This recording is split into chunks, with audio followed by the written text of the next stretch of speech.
What's up, everybody, and welcome back to Ohio Sports Talk. I am your host, Doug. That's my guy, Jordan Maxson. Jordan, how the hell are you doing today, buddy? Doing well today. Didn't have much at work.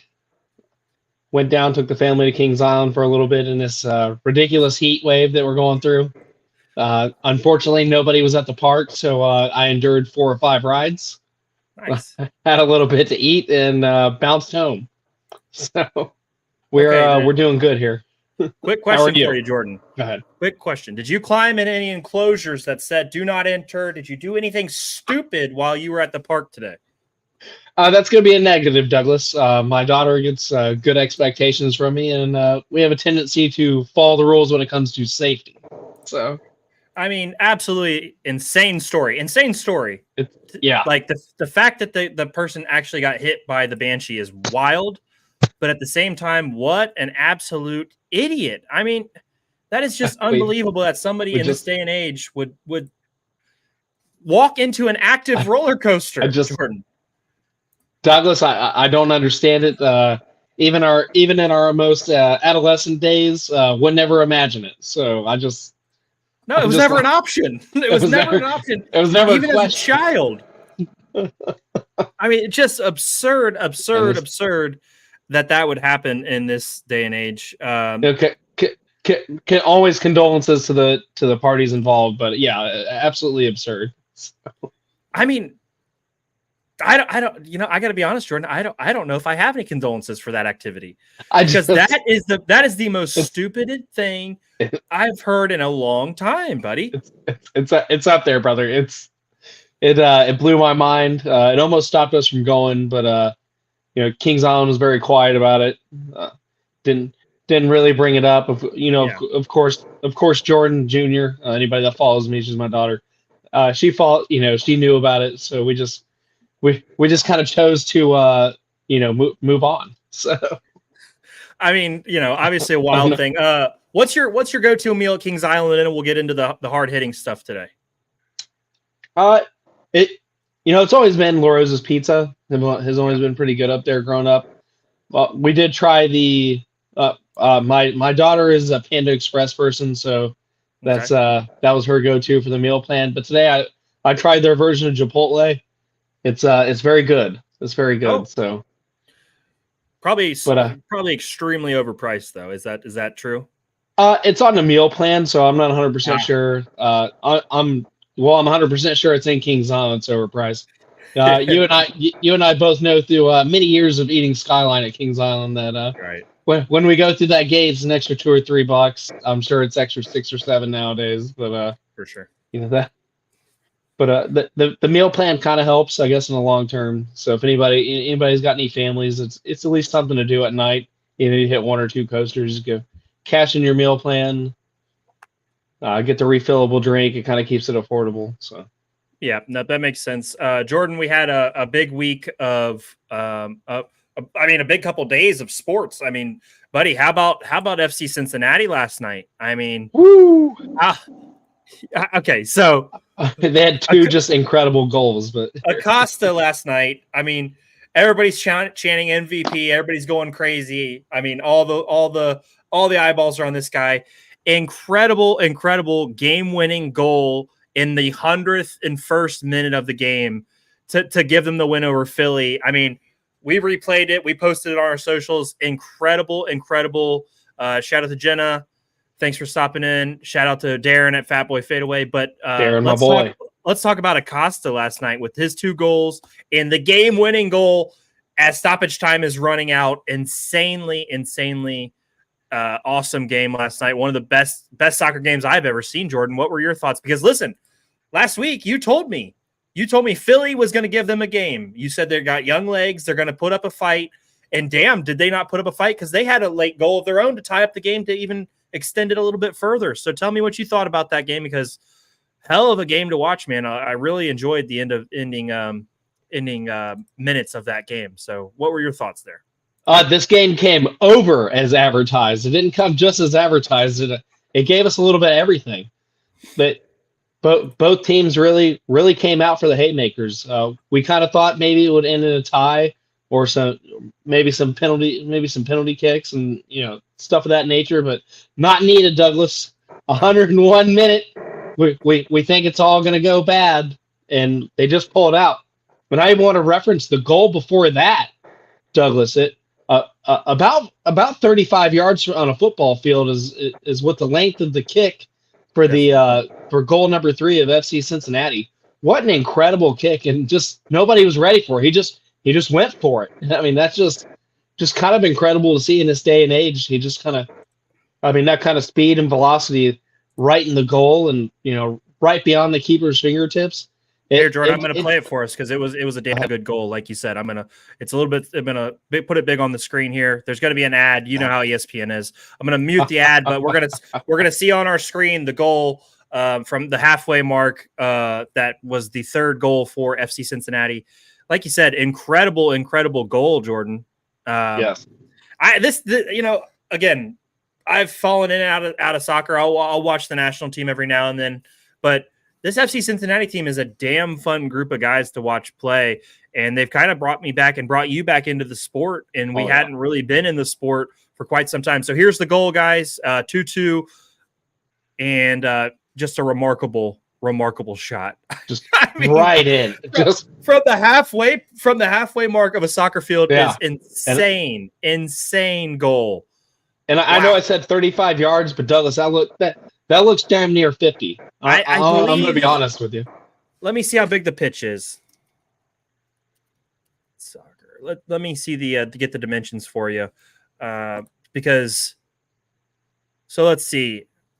Length is 100 to 130. So I mean, we're talking 45 yards at least, at the minimum, Jordan. And I just love the atmosphere. The atmosphere at FC Cincinnati games at TQL Arena is nuts. So shout out to those guys. Yes. Here it is again from a different angle. I'm glad they're on Apple TV. That makes it so accessible. Like, it makes it so easy to watch these games, and that's something that the Reds have kind of taken away from us with all these Valley struggles. We get to just tune into Apple TV and watch games, and I think that's excellent too. So insane shot. Right, just right there, right over the fingertips. Incredible.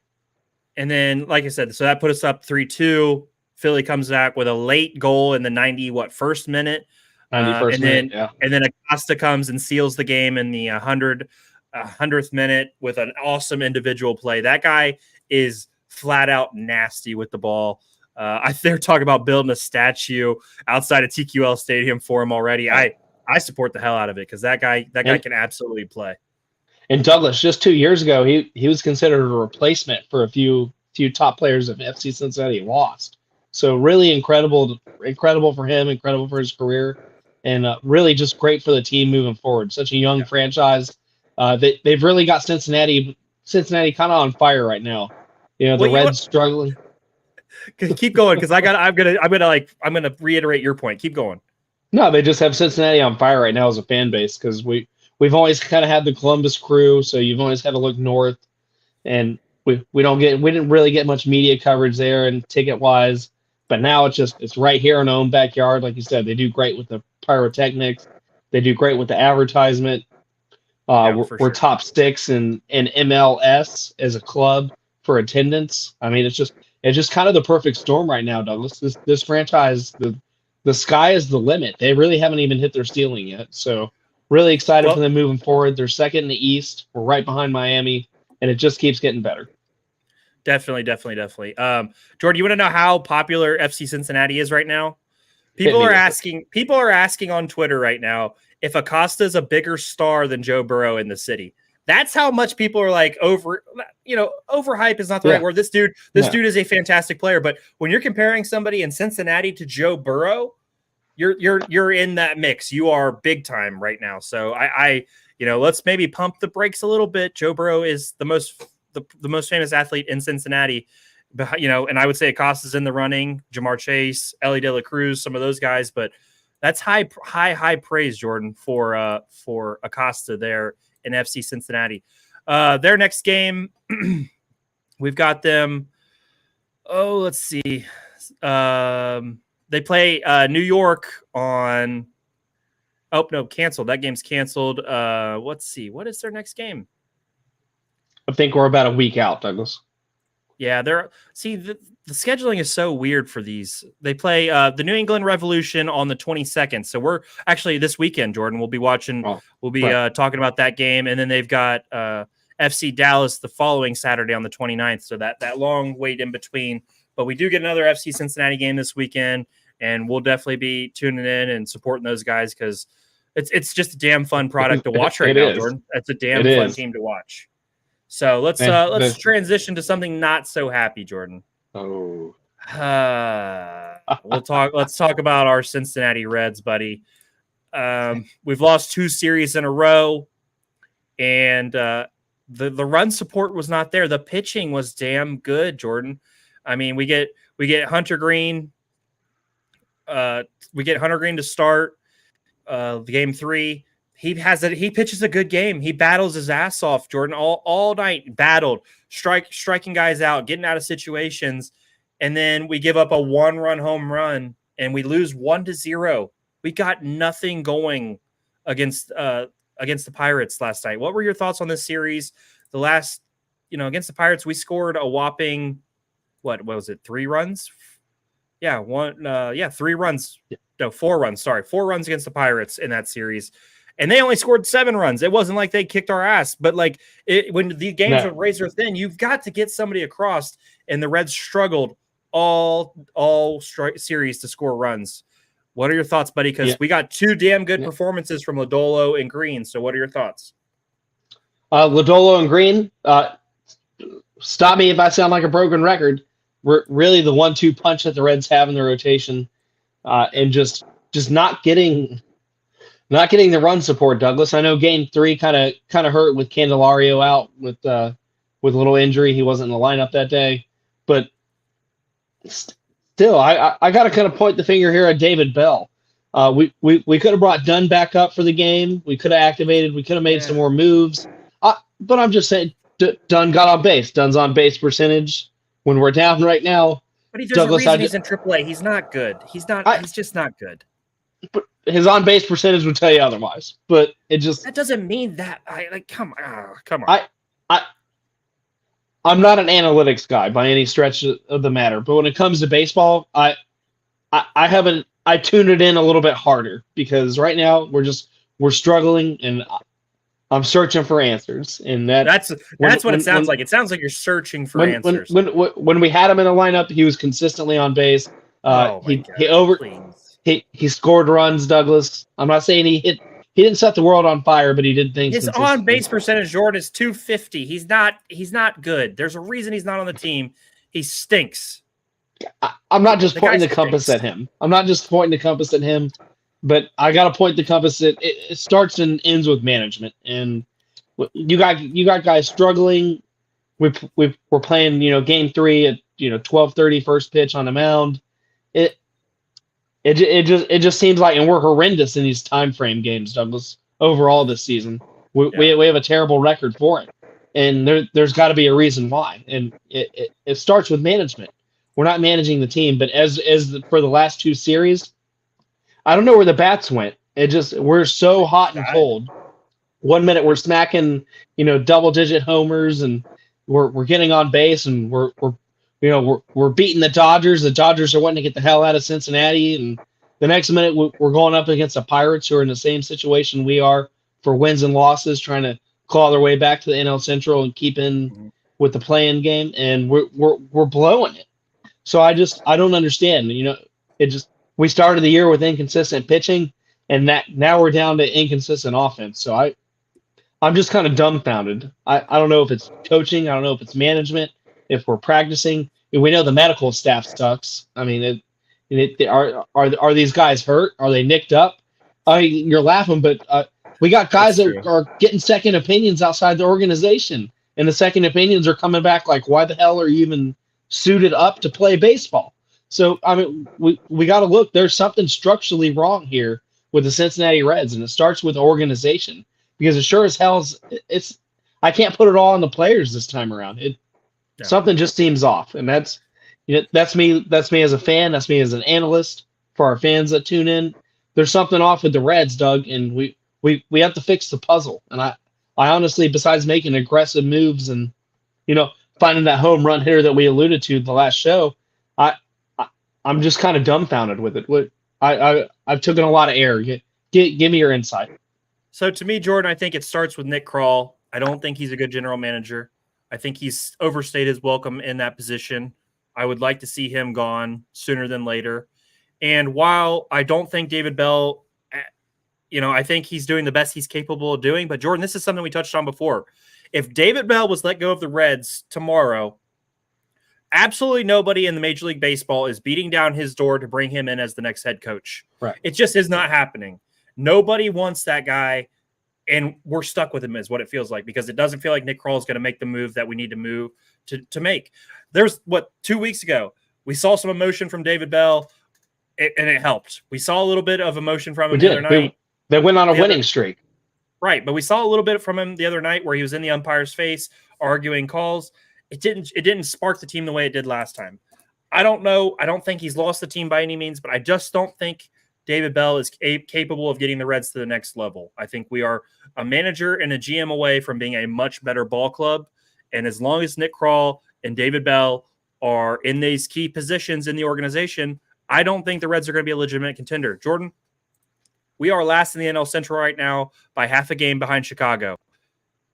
We're a game behind Pittsburgh. We're a game and a half behind St. Louis. There is still openings in the Central Division. The Brewers are playing the best baseball, clearly, but behind them there are opportunities. I don't know what we're waiting for. Do we have to wait every year till the trade deadline to make a move? I don't think so. I think you can make moves as the year goes along and build to the trade deadline, and it does not feel like that's happened or going to happen. It didn't happen last year when we were in first in the Central last. We were 39-35, leading the NL Central this time last year. We didn't make a move to help the team then either. It's got to change. It's got to change. Aggressive teams at the deadline, before the deadline, win ball games. Teams like the Reds don't win ball games, and that's the problem. We need aggressive general manager, and David Bell I don't think is the right voice leading the team long term. And I think those need to be fixed, Jordan, before we're a competitive franchise. And that sucks because we have pieces. But here's the problem, Jordan. Every game we go into, Ellie or Candelario have to make it happen, or else this offense isn't going anywhere. When we were winning all those games, those two guys were hot. Candelario's been hot. Ellie's kind of got cooled off there a little bit. But unless those guys do something special, we really struggle as a team. Steer, to an extent, is in that group, but we are relying so much on two guys in our lineup. There's nothing else in the lineup that you have to really worry about at the moment. How much longer can we run Will Benson out there? He's just it's got to stop. It's terrible, Douglas. I'm not going to take anything away from him as a person, but he is not a good fit for this he's a fantastic human being, but that's not what this is about. No, it's not. But I'm saying for the ball club, he is not the answer. He is not the answer for the Cincinnati Reds. How much longer are we going to watch Nick Martini try to play DH? That guy cannot hit consistent major league pitching. He has some high points, but he does at the same time he does not. TJ Friedel is a damn good baseball player. He has the injury bug. It's unfortunate, but that guy plays baseball at a level that causes him to get injured. Jonathan India was supposed to be a platoon guy this year. Matt McClain has not gotten back yet. Marte is supposed to be back soon. That could give us a little bit of a lift. But we're is still out for. Yeah, and he's got ligament damage in his hand. This team needs a boost, and it doesn't look like the front office is going to do that. We need an infield hitter to come along, and we need an everyday outfielder who is a power hitter. End of story. Our pitching staff is good enough to be a playoff team. We've got to start supporting these guys, Jordan. Lodolo pitched his ass off. Hunter Green pitched his ass off, and we couldn't get it done. Hunter Green has pitched phenomenal against the Pirates, and he's gotten no run support every time he's played them. Jordan, we've got to move on. Tomorrow night, I'm going to be at the Boston Red Sox game. I'm going to hang out. I'll take some videos, do that kind of stuff. But we've got the damn Red Sox beating down our door. We've got to play them tomorrow. Luckily, Andrew Abbott is a guy who I trust to pitch and pitch well, but I don't trust this lineup, unfortunately. These are big games Well, against Boston. well, Boston's a damn good baseball team, Jordan. Well, let me ask you this, Doug, because this has been kind of the Reds' forte this season. Are they going to play to level their competition in Great American Ballpark like they did against the Dodgers? I think yes. I hope so. I think it's going to. I don't know why they do it, but I think we're going to get a great series against Boston. But we got a trash series against Pittsburgh. But we got a great series against the Dodgers. It's just it's wildly. Dog Max, thank you for the shout out. But anybody that doesn't know me, that was an old Marine Corps nickname. It's apparently coming back. But they this team plays a level of their competition consistently offensively. So I think you're going to see fireworks tomorrow, Doug. I wish I was with you, but I think you're going to see fireworks tomorrow. I hope so. Because guess what? I'm putting a mortgage on an Ellie De La Cruz home run for tomorrow. If I'm not recording from this spot on Monday, you know that Ellie didn't hit a home run. The mortgage is gone. The house is gone. I'm putting it all on Ellie to hit a home run tomorrow night. Don't ask me why, but I trust this team. They always show up game one of a series. I believe this team beats Boston tomorrow, Jordan. I believe Andrew Abbott throws a good game. But games 2 and 3, I'll tell you what, I am worried. They always show up game one. What else anything else on the Reds you want to talk about before we move on? We've got to talk. Got to talk some Capitals also. I'm just going to throw my prediction: 5-3 Reds win tomorrow, game one. I think the lineup plays the level of competition. It's Boston. They bring everything big to the stadium tomorrow night, and the Reds answer the call. Okay, I hope so, because I believe Candelario will be back. I believe Friedel will be back. That is, we know Candelario pinch hit last night. So he's going to be good to play. I hope TJ can play. And yeah, we'll come out and we'll battle. That's what we got to do. We got to battle. We got to produce runs somehow. Jordan, let's transition though. The Cleveland Cavaliers, the head coaching search. You were worried last week. I was not. I am entering the realm of worried a little bit because to me, Jordan, and let me tell you why I'm worried. The same two names have been connected to this job and have been the leading candidates for weeks now. James Borrego, Kenny Atkinson have been the leading names of this job, and neither one of those guys have signed to another job. So it seems to me that the Cavs have their pick of the litter. Why have we not signed one of these guys to be our coach? Okay, and we're going to switch spots here, Douglas. With J.J. Redick signing with the Los Angeles Lakers, I think the Cavaliers were waiting for that first domino to fall. When we got the news that the Connecticut coach may have signed about 2 weeks ago, I said after that, the Cavs are going to lock it in and pick their coach. So I stand firm on it. The Lakers have made their decision. Yep. And for whatever reason, I just think these organizations are kind of linked with the time frame and length on that because they were both kind of – James Borrego was taking interviews from both L.A. and Cleveland pretty hardcore. So James Borrego out and Detroit kind of making a left field decision there, which I support anyways. And we've been going back and forth with our viewers on X, Twitter, about that decision. I had no idea people like Monty Williams this much. I had no idea. Douglas, I was shocked about some of these comments where they're like, the Cavs got to be in there. He's getting paid $60 million by the Pistons to not coach them. That speaks volumes. They lost 28 games straight last year, Jordan. And a new report, Douglas, they're looking at JB Bickerstaff. So that needs to tell you where that organization's at right now. They're taking our trash. So Monty Williams lost the locker room in Phoenix. He had superstars. He did make a finals, but James Borrego and Kenny Atkinson have never had talent like Monty Williams had in Phoenix. And they ran him out of town too. Yeah. They're still paying him $5 or $6 million to not coach there either. I don't want Monty Williams. I think he's a fantastic human being, but no. But back to Cavs business because Monty Williams is not even on my mind. Sorry, anybody that supports that. It's not happening. I'm stamping it. I'm signing it. I'm sealing it. I'm delivering it. But we're moving on. It's Kenny Atkinson, James Borrego. I think the Cavs make a decision this weekend, Douglas. I think that the finals have ended. The Lakers hit their first domino. That's a piece to fall. Detroit's interviewing our trash. We make the decision now. Donovan Mitchell's finishing his trip up in France. He's coming back to the States this weekend. I think it all kind of culminates to one big thing. We get the head coach, we get Donnie to sign the extension, and we start to move the pieces for the roster. So I think it happens. I think we're talking about it Monday with a smile on our faces because it's a slam dunk for either James Borrego or Kenny Atkinson. I think it's going to happen this weekend, Douglas. That's my bold prediction of the week. Okay. Well, bold prediction of the week brought to you by nobody, but I appreciate that. I appreciate that little ESPN type segment there, but that was good. I hope so, because I believe 100% now. I believe Donovan Mitchell is a Cavalier going forward. He is going to sign the max extension. I would just like to have a coach in play. The draft's next week too, Jordan. I mean, yes. We're going to talk about it on Monday night. We're going to talk about some of the options the Cavs are looking at in terms of their draft board, but I would like to have a head coach who signs off on their draft pick. Does that not make sense to you? Oh, it 100% makes sense to me, Douglas. We can't do one without the other. We got to get the head coach in.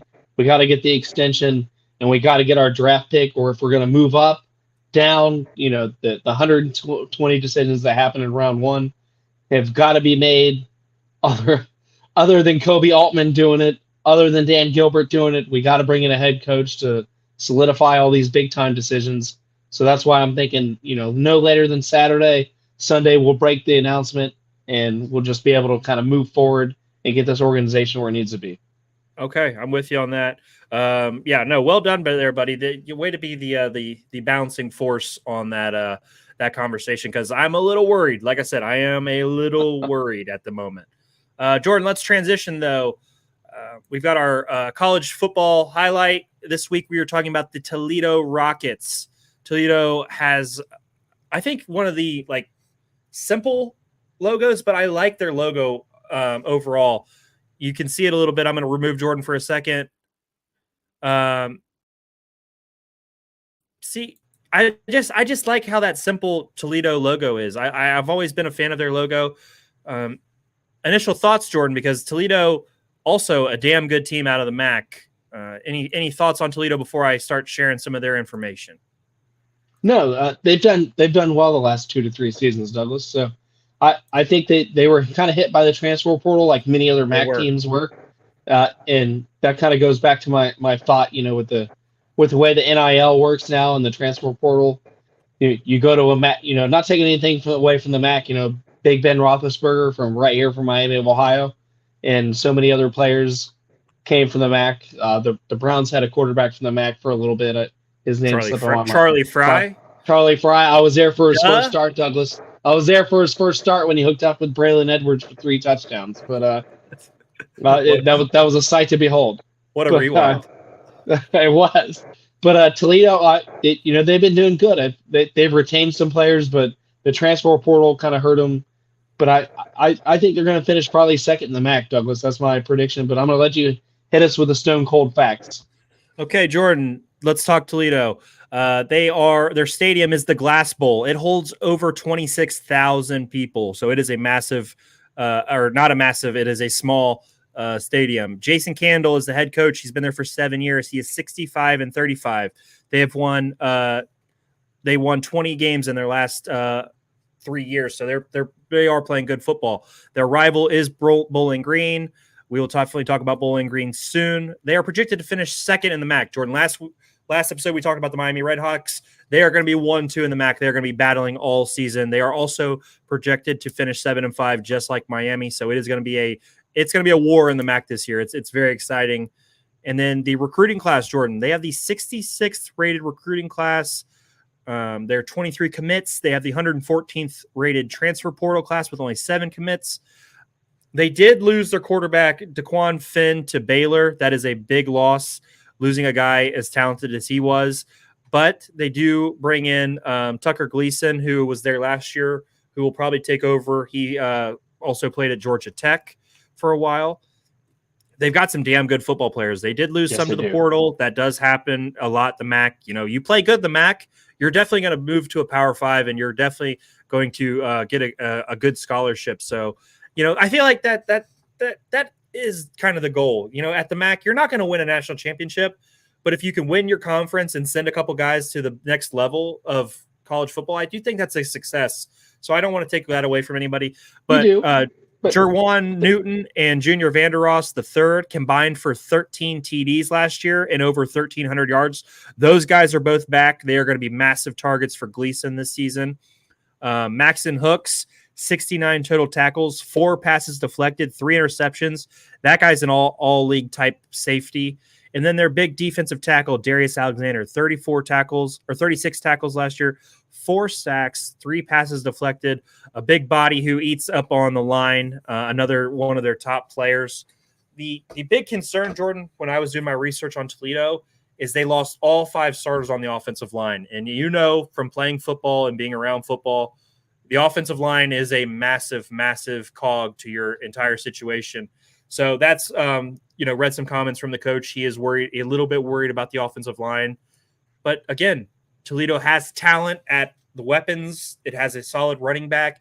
It does return 4 really good players on defense.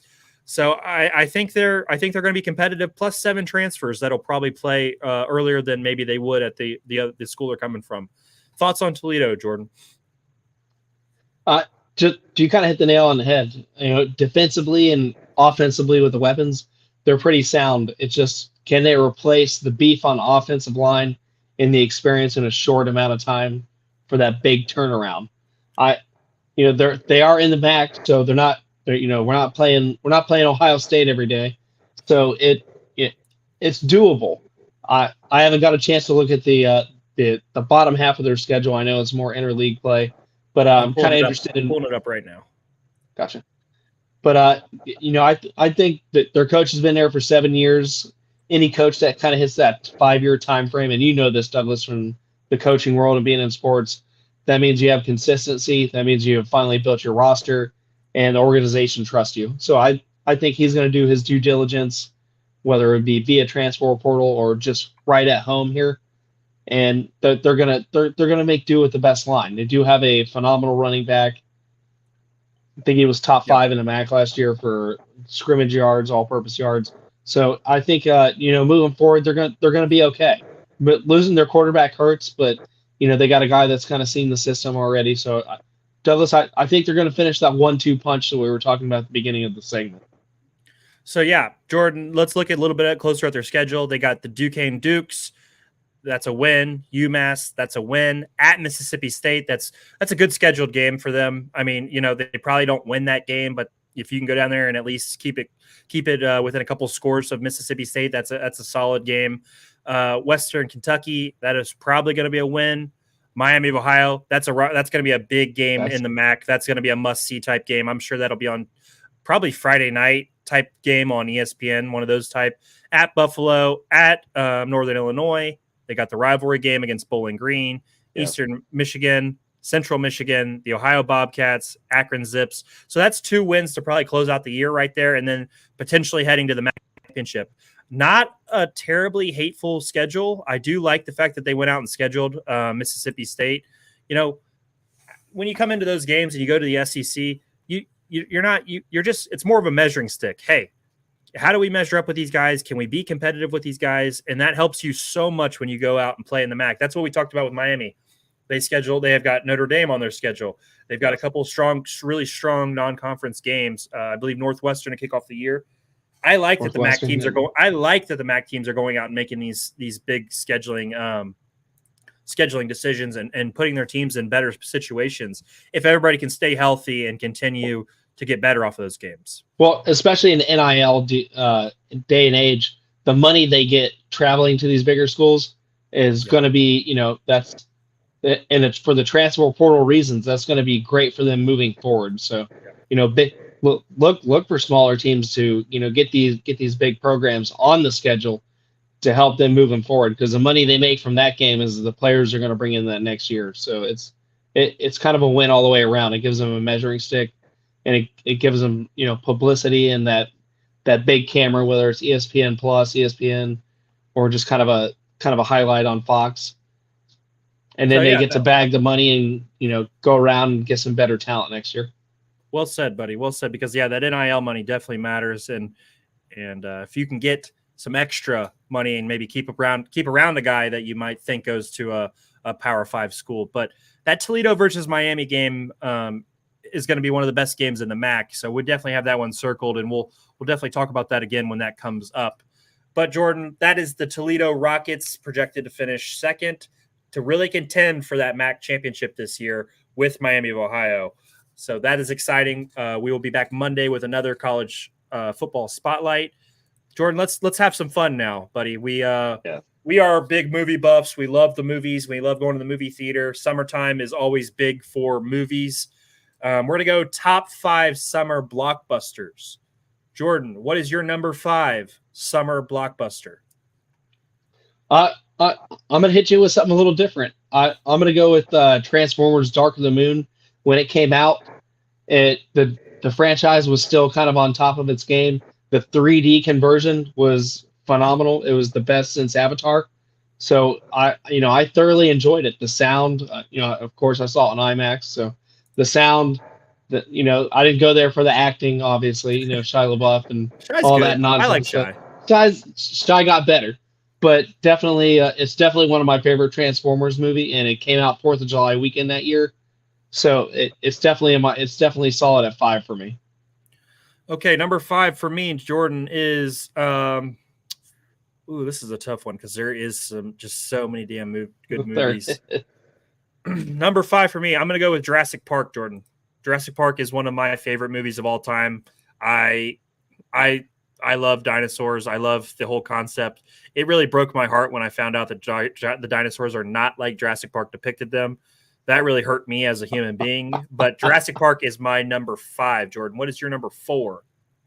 Douglas, you took it right from me. And viewers, this isn't scripted. Douglas and I have been going to the movies for 20 plus years. So it's no shocker that my number 4 is Jurassic Park. So it's something. It's a damn good movie. It's a damn great movie. And that's something I was able to see. I think it was about 2014 when they re-released it in 3D in theaters. So I was able to, what I wasn't able to do as a kid, I did as an adult. So I was able to go see it in theaters. I was able to see it in 3D. Phenomenal time, even though I've seen it 100 times before that and probably even more. It didn't disappoint. So I got Jurassic Park at 4. Okay, my number 4, Jordan, is one of my favorite Will Smith movies. It's Independence Day. I mean, it has one of the all-time great speeches in a movie. I mean, it's the such best on-screen president. Exactly. It's one of the better depictions of aliens also, because they're not, they are humanoid, but they're like, they have the tentacles and they wear the exoskeleton, and just the way the fighter pilot, the in-air combat with the alien ships. Will Smith is completely badass in that movie as a fighter pilot, like just incredible. That's my number 4, Independence Day. What is your number 3, Jordan? Douglas, my number 3, I'm going with Will Smith as well, but I'm going with Men in Black. The original Men in Black. It piqued my interest. And this is when Will Smith was on fire. It was actually probably, I think, about 2 summers after Independence Day, if I'm not mistaken. Yeah. But just Tommy Lee Jones was still on top of his games. He still had that charisma. Will Smith was, bringing down the house for the 3rd summer in a row. It had the action. It had good sequences. Vincent D'Onofrio played an awesome villain. And his body motions and the makeup and the effects. To me, it was just a great movie. It led to an even better, Warner Brothers, CW Saturday mornings gave us a great animated show from it. So to me, it's what summer movies were all about. Shout out to our guy KFC. Go Cats, go Browns, go Reds, go Cavs. F the Steelers. We're always in for all that. Thank you, KFC, for tuning in. Jordan, my number 3. Oh man, this is tough. The list is getting slim, Doug. Terminator 2. Terminator 2 is one of the best sci-fi movies of all time. It is the best Terminator movie they've ever made. Terminator 2 was absolutely incredible, and it holds up to this day. It's so good. Terminator 2 is my number 3 blockbuster of all time. What is your number 2, Jordan? Number 2, and you'll remember this one because your mom had to buy an extra ticket for us to see it. American Gangster. I'm gonna go with number 2. I remember we went and we didn't realize it was rated R, and then my mom had to come sit through it with us. That's classic. Well done. But number 2, just Russell Crowe was still on top of his game. He'll always be Gladiator for us. Denzel Washington was absolutely bringing the fire. Shout out to little sub there to Man on Fire. Denzel was just seeing the two of them on screen. Ridley Scott directed it. Great film, great story. Josh Brolin was a great supporting character, and you'll notice about 20 or 30 other characters in it that were just great. It was a great movie, great story, and just the realism there at the end that it was based on a true story, and it to me it was just it was a good time. So yeah, for sure. We're on number 2, right? You're on number 2, yes, sir. Number 2. I'm gonna go the Avengers, the original Avengers. Yes, because at that time we had built up so much to, this team coming together to stop Loki, and I love the superheroes still to this day. So we got Iron Man, Captain America. I'm gonna go with the Avengers 1 as my number 2. What is your number 1, Jordan? I'm gonna take us back to a time warp, Douglas. I know it was before our time, but I was able to see the re-release of this 2 years ago in theaters. I'm gonna go with Jaws. I watch it every 4th of July weekend. It's on my watch list here at home. I was able to see it in the 3D conversion. It was absolutely amazing. Props to Universal Studios for doing it.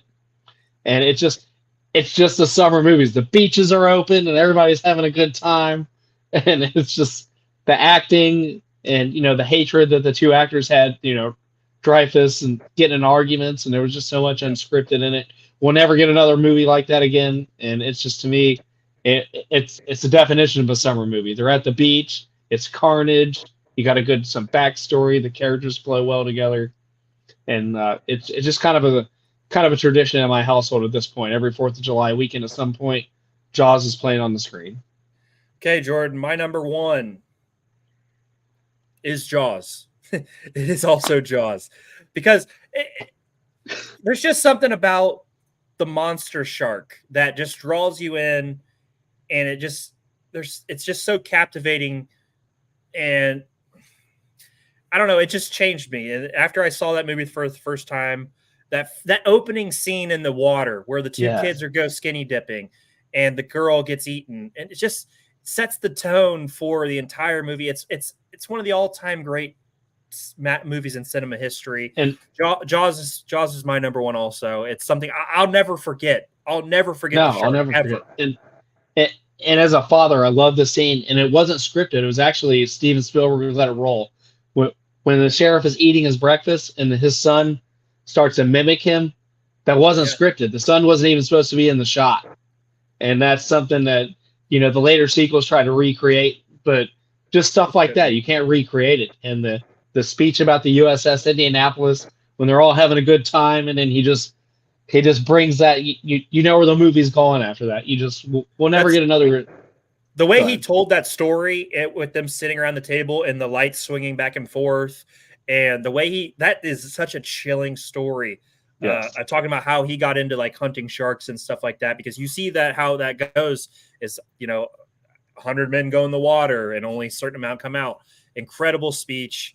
Chief, when he's shoveling chum into the water and Jaws swims by. Richard Dreyfuss is incredible. Yeah. He won't go under with 3 barrels. He can't go under. And he goes in the shark. It's just, again, the perfect summer blockbuster. Jordan, were there any honorable mentions you wanted to bring up? Give me 2 honorable mentions and we'll get out of here for the day. I'd say my first honorable mention would be another Will Smith one. Hancock was a fun summer movie to go see. It was just a good comical. I'll let you take yours before I hit my second one. Go ahead. Take note. Go back to back. Go back to back. Gotcha. And honorable mention. Well, I kind of brushed up on the the actor.